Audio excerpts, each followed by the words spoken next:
AICC और प्रदेश Congress committee की तरफ से आप सभी का स्वागत है।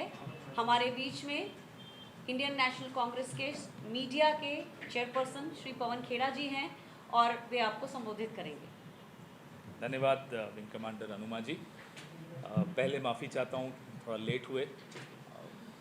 मैं तो आ गया था, मुझे बोला गया था कि हमारे ज़िला के प्रधान आ रहे हैं तो इंतज़ार करूँ, मैंने इंतज़ार भी की। अब अगली माफ़ी मैं उनसे मांगूंगा क्योंकि मुझे लगता है कि पत्रकारों को ज़्यादा इंतज़ार नहीं करानी चाहिए। ये 18वां राज्य है जिसमें मैं आज आया हूँ। 17 राज्यों में घूमते हुए यहाँ पहुँचा हूँ। हर जगह माहौल केंद्र सरकार के खिलाफ है और इतना खिलाफ है कि ऐसे लगता है कि बदलाव निश्चित है, बदलाव आएगा। 4 जून को बदलाव इस देश की सरकार में आने वाला है। पहले ये बात हमें समझ में नहीं आई थी शुरू में, लेकिन ज्यों-ज्यों प्रथम चरण खत्म हुआ, दूसरा चरण खत्म हुआ, अब हम आश्वस्त हैं, हम सब आश्वस्त हैं कि लोग यह चुनाव लड़ रहे हैं, इस देश की जनता ये चुनाव लड़ रही है। हमारे पास तो जितना पैसा है उतना ही है, बाकी तो इन लोगों ने लूट ही लिया है। इलेक्टोरल बॉन्ड्स को देख लीजिए, इनकम टैक्स की कार्रवाई को देख लीजिए, तो कांग्रेस पार्टी के पास इतने संसाधन नहीं हैं जितने एक चुनाव लड़ने के लिए होने चाहिए। फिर भी आप लोगों के, जनता के आशीर्वाद से हम अपना लड़ाई पूरी तरह से लड़ रहे हैं। 2014 में जो प्रधानमंत्री ने वादे किए थे, हमें पहले तो ये लगा कि सिर्फ वो भाषण चला दें, हर प्रचार में, हर रैली में, हर प्रेस कॉन्फ्रेंस में, अपने आप हमें कुछ बोलने की भी जरूरत नहीं। बहुत हुई पेट्रोल की मार, अब की बार मोदी सरकार। बहुत हुआ औरत पर वार, अब की बार मोदी सरकार। ये सारे नारे और ये सारे भाषण उनके वही चला दें तो हमें कुछ बोलने की जरूरत नहीं, वोट अपने आप मिलेंगे। ये बात मोदी जी भी समझते हैं, इसलिए उनकी भाषा, उनकी ज़ुबान, भाव भंगिमा प्रधानमंत्री के पद पे बैठे एक आदमी जैसी नहीं है। कभी प्रधानमंत्री इस देश का हिंदू मुसलमान नहीं करता, कभी धर्मों में आपस में लड़वाता नहीं है, इतनी हल्की बात नहीं करते कि मंगलसूत्र छीन लेंगे, भैंस। पहले तो नारा था देश नहीं बिकने दूंगा, 2014 में, 24 में आते बोले भैंस नहीं बिकने दूंगा। तो ये एक प्रधानमंत्री का कद जितना होना चाहिए वैसी भाषा वो इस्तेमाल नहीं कर रहे। जाहिर सी बात है, उनके पास आप लोगों के सवालों के जवाब नहीं है। उनके पास इस देश की जनता के, इस देश के किसानों के, इस देश के नौजवानों के, इस देश में जो अग्निवीर के शिकार हमारे नौजवान हैं उनके, महिलाओं के, दलितों के, शोषितों के, वंचितों के, आदिवासियों के, अल्पसंख्यकों के, किसी के भी सवालों का कोई जवाब नहीं है। आप लोगों के सामने तो वो आते नहीं हैं, एक एक करके बुला बुला के, डर डर के इंटरव्यू देते हैं। और जब से प्रधानमंत्री ने इंटरव्यू देने शुरू किए हैं, कपिल शर्मा शो की टीआरपी खत्म, क्योंकि मनोरंजन अब लोगों को उन इंटरव्यूज़ को देख देख कर मिलता है। हमने कपिल शर्मा जी को संदेश भिजवाया, 4 जून तक रुक जाइए, 30 मई तक रुक जाइए, उसके बाद फिर से आपकी टीआरपी बढ़ जाएगी। अभी इनको हंसा लेने दीजिए लोगों। 1 घंटे में इस देश में 2 नौजवान आत्महत्या कर रहे हैं। ये आंकड़े इसी सरकार ने, मोदी जी की सरकार ने संसद के पटल पर रखे। अभी अब से कुछ महीनों पहले एक दिन में 30 किसान आत्महत्या कर रहे। ये मेरे आंकड़े नहीं हैं, अनुमा जी के, हर्षप्रीत जी के, किसी के आंकड़े नहीं हैं। ये आंकड़े भारत सरकार के आंकड़े। 1 घंटे में 4 महिलाओं के बलात्कार हो रहे हैं। ये 3 आंकड़े मैं आपके सामने जानबूझकर रख रहा हूँ। जिस देश में ये 3 आंकड़े दिख रहे हों देश के प्रधानमंत्री को, देश के राजा को, देश के रहनुमा को, क्या उस रहनुमा को ये हिंदू मुसलमान, मछली, मटन, मंगलसूत्र ऐसी बातें करनी चाहिए? उसको तो रात को नींद नहीं आनी चाहिए, प्रचार करने की हिम्मत नहीं होनी चाहिए कि 10 साल में आपने इस देश को क्या बना दिया। मैं ये नहीं कह रहा कि किसानों की आत्महत्या उस वक्त नहीं होती थी जब हम सरकार में थे, तब भी होती थी, लेकिन तब एक संवेदनशील सरकार थी। राहुल गांधी सरकार का हिस्सा नहीं थे, लेकिन फिर भी लड़ झगड़ के उन्होंने किसानों का लोन माफ़ करवाया, लड़ झगड़ के उन्होंने भूमि अधिग्रहण कानून बनाया, नरेगा लाए। ये सब चीज़ें उस वक्त की क्योंकि संवेदनशील सरकार थी। अब की सरकार में संवेदनशीलता बिल्कुल नहीं दिखती। इसलिए मैं आपके सामने आया हूँ। राहुल गांधी ने भारत जोड़ो यात्रा यहीं से निकाली थी, हम लोग भी उसका हिस्सा थे। फिर भारत जोड़ो न्याय यात्रा आई। इन दोनों यात्रा का निचोड़ जो निकला वो हमारे न्याय पत्र में। वो न्याय पत्र कोई ऐसे कमरे में बैठ के नहीं बना एसी चलाकर, वो न्याय पत्र बना राहुल गांधी के पसीने से। वो जो संवाद राहुल गांधी ने किया महिलाओं के साथ, पत्रकारों के साथ, किसानों के साथ, नौजवानों के साथ, उस संवाद का नतीजा, उस संवाद का निचोड़ हमारा न्याय पत्र है। उस न्याय पत्र में जो मुझे सबसे अच्छी बात लगी वो नौजवानों की बात थी कि भर्ती भरोसा है, पहली नौकरी पक्की है। आज इस देश में 45 साल का रिकॉर्ड बेरोजगारी का टूटा है। दूसरी बात, जो गरीबी बढ़ गई है, हर गरीब परिवार की महिला को 1 लाख रुपया सालाना उसके खाते में आएगा, ये दूसरी गारंटी। तीसरी गारंटी जो बहुत महत्वपूर्ण है, किसानों को एमएसपी का कानून मिलेगा, जिसमें स्वामीनाथन की जो सिफारिशें हैं वो पूरी तरह से लागू होंगी, कानूनन लागू होंगी। यही वादा मोदी जी ने कहा था, किया था 2014 में। सरकार में आए तो सुप्रीम कोर्ट में हलफनामा दे दिया, ये तो संभव ही नहीं है। किसानों के साथ धोखा, नौजवानों के साथ धोखा, महिलाओं के साथ धोखा, कोई एक वर्ग नहीं छोड़ा जिसको धोखा नहीं दिया हो। और जब देश का राजा धोखा देता है तो वो आने वाली पीढ़ियों का नुकसान पहुंचाता है। झूठ बोलता है अगर देश का राजा, तो वो पूरे विश्व में भारत की छवि को नुकसान पहुंचा रहा है। और ये दोनों काम नरेंद्र मोदी जी ने किए, जिसका अफसोस हम सबको हमेशा रहेगा।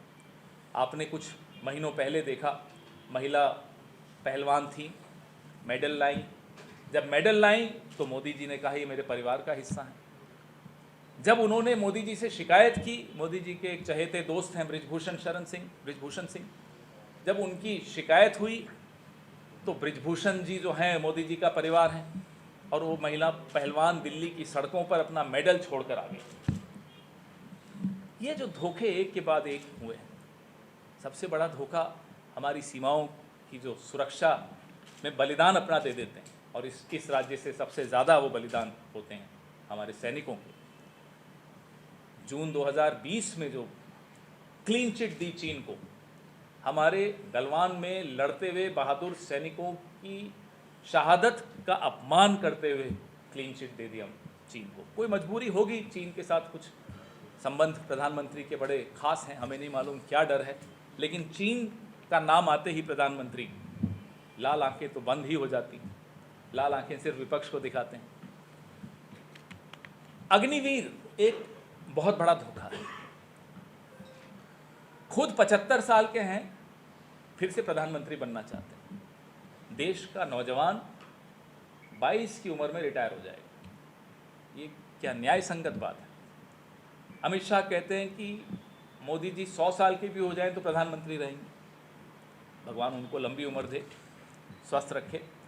लेकिन देश के जवान के साथ, देश के नौजवान के साथ ये अत्याचार क्यों? राहुल गांधी ने ये वादा किया है कि हम जब सरकार बनाएंगे तो अग्निवीर योजना को हम ख़त्म कर देंगे, और ये ज़रूरी है क्योंकि ये देश के जवान के साथ भी खिलवाड़ है और देश की सुरक्षा के साथ भी खिलवाड़ है। अभी 3 दिन पहले हमारे राष्ट्रीय अध्यक्ष मल्लिकार्जुन खड़गे साहब ने एक घोषणा की जो बहुत महत्वपूर्ण है इस चुनाव में, कि जो 10 किलो अनाज हम गरीब परिवारों को देंगे। अभी 5 किलो है, और ये 5 किलो भी टेम्परेरी था, कोविड के वक्त मोदी जी ने इसकी घोषणा की थी। लेकिन जिस तरह के हमले हमारी अर्थव्यवस्था पे हुए, हमारे घर के बजट पर हुए, हम सब के, मिडिल क्लास के भी कोई कम हमले नहीं हुए हैं। आपकी हमारी EMI देते हुए हमारे पसीने निकल जाते। वो देखते हुए ये तय किया गया कि 5 किलो कम है, 10 किलो देना आवश्यक है। वैसे मोदी जी इसका श्रेय लेते हैं, हर चीज़ का श्रेय लेते हैं।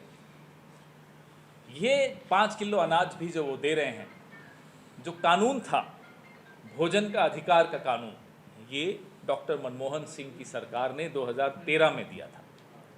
हम उसके बाद चुनाव हार गए तो उसको लागू फिर भी मोदी जी ने नहीं किया। कोविड के दौरान फिर लागू करने की मजबूरी महसूस हुई तो इसलिए लागू किया। जिस स्थिति से आज देश गुजर रहा है, पंजाब ने हमेशा इस देश की रक्षा की, वो सीमाओं पर की हो, वो कृषि के क्षेत्र में हरित क्रांति में की हो, हर जगह डॉक्टर मनमोहन सिंह ने अर्थव्यवस्था को कैसे सुधार के पटरी पर लाए, हर क्षेत्र में आप देखेंगे तो पंजाब अग्रणी रहा है देश की रक्षा के लिए।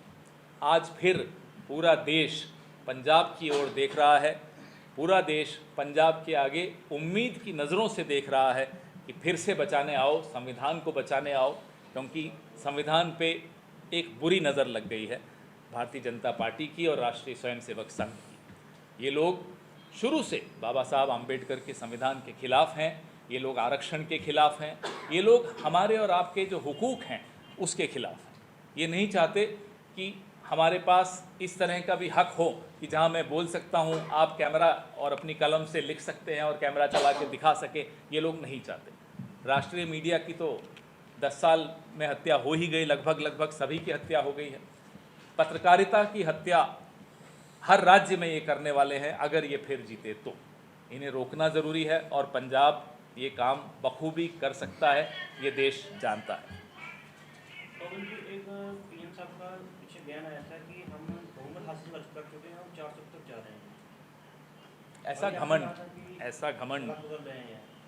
ऐसा घमंड पंजाब तो बर्दाश्त नहीं करता, ये देश भी बर्दाश्त नहीं करेगा। वोट से सरकारें बनती हैं, प्रधानमंत्री से देश नहीं है, देश से प्रधानमंत्री है।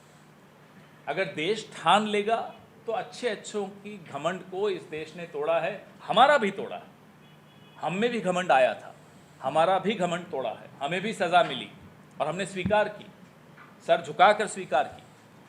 देश में लोकतंत्र है, जनता तय करेगी कौन जीतेगा कौन हारेगा और जनता का जो निर्णय होगा वो हम सबको स्वीकारेंगे। घोषणा पत्र की बात करिए, फिर नए पत्र की। प्राइम मिनिस्टर कहते हैं कि आपका घोषणा पत्र से माओवादियों की वो आती है, अगर वो घोषणा पत्र लागू हो गया, अगर जीत गया तो आर्थिक स्थिति इंडिया की चरमरा जाएगी।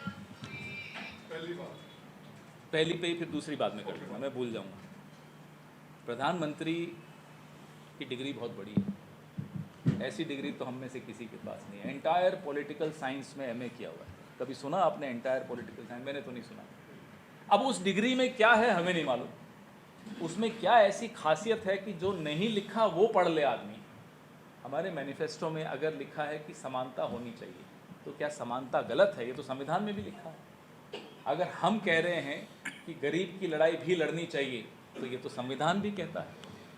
तभी हम कहते हैं कि प्रधानमंत्री संविधान के खिलाफ है। हमारा न्याय पत्र, जब नाम ही न्याय पत्र है, पंजाब न्याय के लिए हमेशा लड़ा है, तो बताइए क्या न्याय के लिए लड़ना माओवादी सोच है?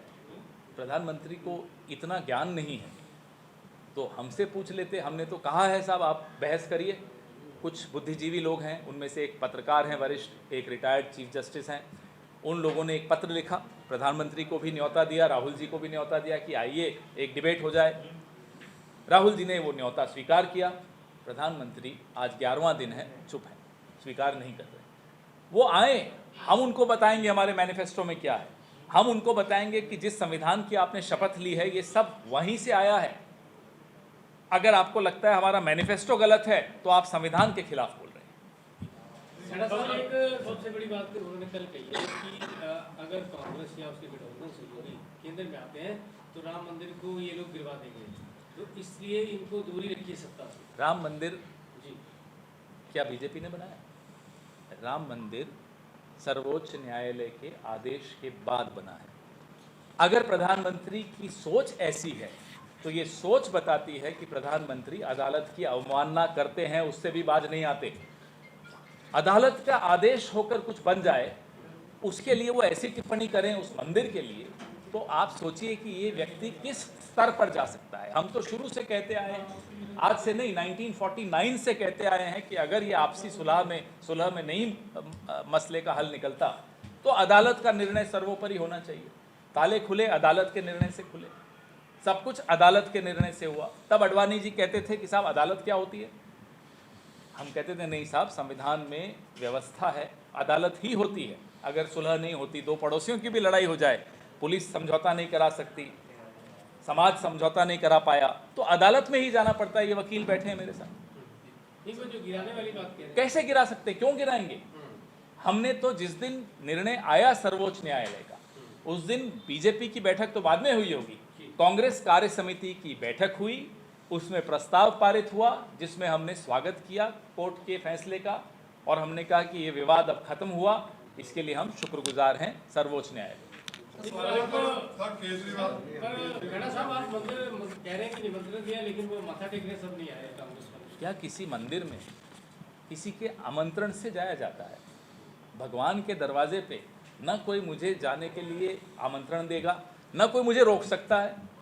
हमारे यहाँ से कई नेता गए, हमारे दीपेंद्र हुड्डा जी गए, चन्नी साहब गए, हमारे अविनाश पांडे जी गए, सुप्रिया श्रीनेत जी गई, हमारे कई नेता वहाँ गए, विक्रमादित्य सिंह हिमाचल के जो मंडी से अभी कंगना को हराने वाले हैं वो गए।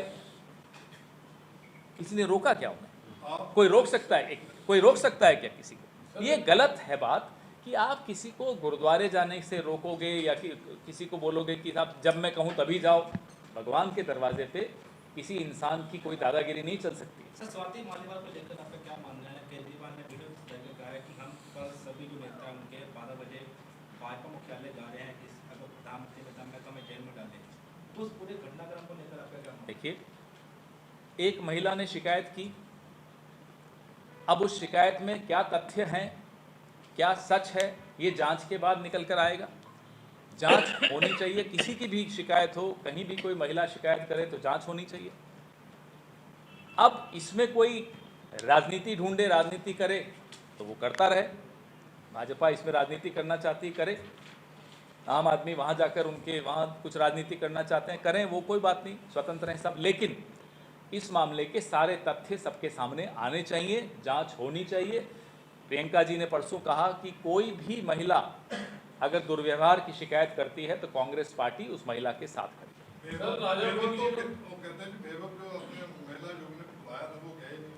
मैंने जैसा कहा, कानूनी प्रक्रिया बिल्कुल चलनी चाहिए और जांच में सबको सहयोग देना चाहिए। राजा वड़िंग जी ਨੂੰ ਕਿੱਧਰ ਤੋਂ ਲੈ ਕੇ ਲੁਧਿਆਣੇ ਦੇ ਐਮਪੀ ਦੀ ਸੀਟ ਦੇ ਲਈ ਤੇ ਲੁਧਿਆਣੇ ਵਿੱਚ ਵੀ ਸਾਡੇ ਦੋ ਦਰਿੰਦਰ ਦੇ ਜਿਹੜੇ ਸੀਟ ਕੱਢ ਸਕਦੇ ਸੀ, ਤੇ ਲੁਧਿਆਣਾ ਵਾਸੀਆਂ ਦੇ ਕਿਸੇ ਅੰਦਰ ਰੋਸ਼ ਹੈ ਵੀ ਜੇ ਅਸੀਂ ਕੋਈ ਕੰਮ ਕਰਾਉਣਾ ਹੋਵੇ ਤਾਂ ਅਸੀਂ ਗੁੱਜਰ ਵਾਏ 3 ਘੰਟੇ ਜਾ ਕੇ नहीं कोई रोष नहीं सर नहीं है जी।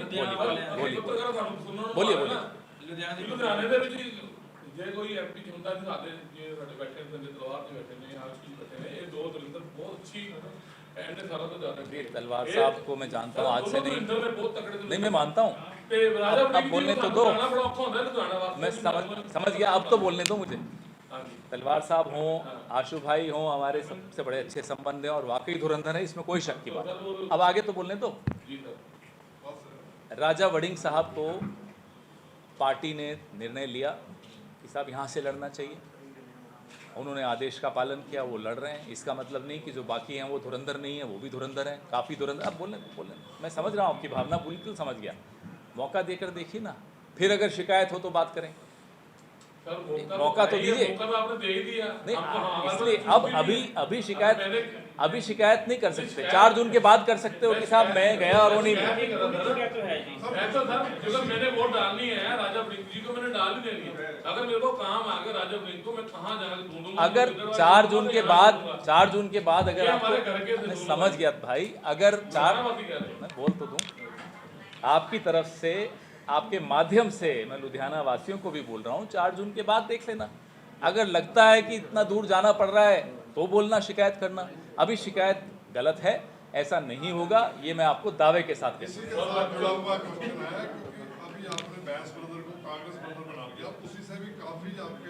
अब मेरे को लोकल, देखिए मैं माफ़ी चाहता हूँ, मुझे लोकल इतना ज्ञान नहीं है कि कौन आया तो उससे क्या हुआ। मैं समझ गया।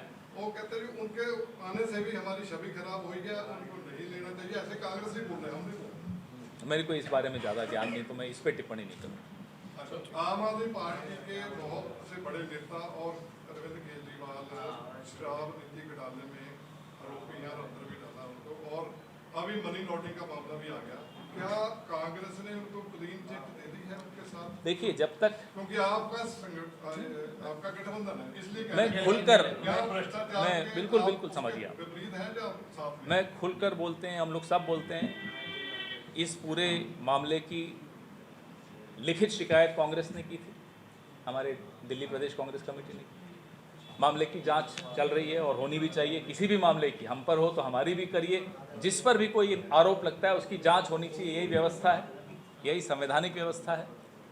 लेकिन चुनाव के जस्ट बीच में आप हेमंत सोरेन साहब को गिरफ्तार कर लेते हो, चुनाव के दौरान आप मुख्यमंत्री दिल्ली के हैं उनको गिरफ्तार कर लेते हो, प्रफुल्ल पटेल को क्लीन चिट दे देते हो, अजीत पवार को क्लीन चिट दे देते हो, छगन भुजबल को क्लीन चिट दे देते हो। क्यों? क्योंकि वो आपकी वॉशिंग मशीन में आ गए। ये गलत है। बराबर कानून अंधा होता है, वो नहीं देखता कि कौन किस पार्टी में है। लेकिन ये ईडी, सीबीआई, इनकम टैक्स, ये तो सिर्फ यही देखते हैं कि साहब मोदी जी के खिलाफ कौन है। सर परसों एक बिट्टू जी ने प्रेस कांफ्रेंस कराई भी, ਉਹਨਾਂ ਨੇ ਸਾਨੂੰ ਰਿਪੋਰਟ ਦਿਖਾਈ ਗਈ ਸੀਗੀ ਵੀ ਮਨੀਸ਼ ਤਿਵਾੜੀ ਜੀ ਇੱਕ ਪਾਸੇ ਝਾੜੂ ਦਾ ਨਿਸ਼ਾਨ, ਇੱਕ ਪਾਸੇ ਕੰਜੇ ਦਾ ਨਿਸ਼ਾਨ ਹੈ। ਤੇ ਜੇ ਦਿੱਲੀ ਦੇ ਵਿੱਚ ਇਹ ਸਾਰਾ ਇਲੈਕਸ਼ਨ ਹੋ ਸਕਦਾ ਹੈ ਤੇ ਪੰਜਾਬ 'ਚ ਕਿਉਂ ਨਹੀਂ ਹੋਇਆ? बहुत अच्छा सवाल, ਇਹਦਾ ਸੀਟਾਂ ਹੀ 3 ਰਹਿ ਜਾਂਦੀਆਂ, 4 ਸੀਟਾਂ ਤੇ ਲੜਨ ਦੀ ਲੋੜ ਹੀ नहीं पैनी थी, फिर तो अच्छा मुकाबला। अच्छा सवाल है आपका। लेकिन पंजाब की जनता ने, भैया मोबाइल ऑफ करो, पंजाब की जनता ने पिछले विधानसभा चुनाव में सरकार चलाने की जिम्मेदारी दी आम आदमी पार्टी को, विपक्ष की जिम्मेदारी थी कांग्रेस पार्टी को। विपक्ष में का मतलब ये नहीं होता कि जाओ घर बैठ जाओ, विपक्ष की जिम्मेदारी दी जाती है, जनता देती है कि सवाल पूछने का काम आपका है, सरकार को कटघरे में खड़े करने का काम आपका है, सरकार को जवाबदेह बनाने का काम आपका है। अगर हम यहाँ सरकार के साथ मिल जाएं तो पंजाब की जनता के साथ बहुत बड़ा धोखा होता। वो धोखा हम नहीं कर सकते। दिल्ली में एक सेकंड, नहीं, या तो मेरे को बोलने दीजिए, अब आपको पसंद आए नहीं आए वो बाद में देख लेंगे, मेरी बात तो खत्म होने दो। दिल्ली में हम प्रमुख विपक्षी दल नहीं है, प्रमुख विपक्षी दल बीजेपी है। कल को आप कहेंगे कि साहब आप केंद्र सरकार से क्यों चुनाव लड़ रहे हो, मिल जाओ बीजेपी के साथ, खत्म हो जाएगी बात, चुनाव ही नहीं होगा। ऐसे नहीं होता। वहाँ केंद्र में हमारी जिम्मेदारी है बीजेपी को कटघरे में खड़ी करने की। पंजाब में हमें जनता ने जिम्मेदारी दी है कि आप विपक्ष की भूमिका निभाइए, जिम्मेदारी निभाइए, वो हम निभाएंगे। देश, इस प्रदेश के साथ धोखा होता अगर हम सरकार से हाथ मिला लेते। इसमें पंजाब के लोग ये कह रहे हैं हमारे साथ धोखा हो रहा है कि हम कंफ्यूज हैं, आम आदमी को वोट डालें या कांग्रेस को डालें। अल्टीमेटली अगर आम आदमी पार्टी के कैंडिडेट जीते हैं तो राहुल गांधी की जोड़ी में जाएंगे, तो क्यों ना हमारे को कंफ्यूज क्यों कर रहे हैं, हम कंपटीशन क्यों कर रहे हैं? पूरे देश में एक राष्ट्रीय राजनीतिक दल जो चुनाव लड़ रहा है भाजपा के खिलाफ, या जो चुनाव के अलावा भी लड़ रहा है भाजपा से, राष्ट्रीय राजनीतिक दल तो एक है, कांग्रेस पार्टी लड़ रही है। बाकी सब क्षेत्रीय दल, राष्ट्रीय दल नहीं है कि हर राज्य में इलेक्शन लड़ते हो, 543 सीटों पे इलेक्शन लड़ते हैं, ऐसा तो नहीं है। तो पंजाब की जनता बहुत जागरूक है, समझती है इस बात को कि ये केंद्रीय चुनाव है, ये राष्ट्रीय चुनाव है, इसमें राष्ट्रीय दल को प्राथमिकता वो देंगे, और वो क्षेत्रीय दल जो राष्ट्रीय दल के साथ हैं, जो गठबंधन का हिस्सा हैं, वहाँ वो उनको देंगे। एक आखिरी सवाल, बस एक आखिरी लेडी को पूछने नहीं दे रहे आप। बाहर तो 2-3 कुछ